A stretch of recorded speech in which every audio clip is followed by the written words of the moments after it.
Hello everyone and welcome back to another tutorial. Today we're going to see how to change your website name on Wix. First thing first, go to the website of Wix header menu, then click My Sites. In the pop-up window, scroll down and click on Go to My Sites. You'll now see a list of all the websites you've created in Wix. Click on the site you want to rename or change the domain for. After selecting your website, you'll be redirected to its dashboard. The dashboard is your control panel where you manage everything from that side. On the left-hand side menu, scroll down and click Settings. Under Settings, you'll see several options. Just click Website Settings to access configuration options related to your site identity.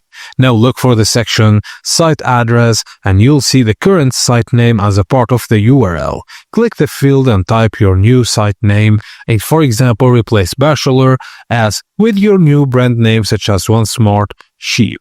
Once you're happy with your new name, click the Save button and you can find it at both top right and bottom right of the screen. Thank you guys for watching, and please don't forget to like and subscribe for more tips and tricks.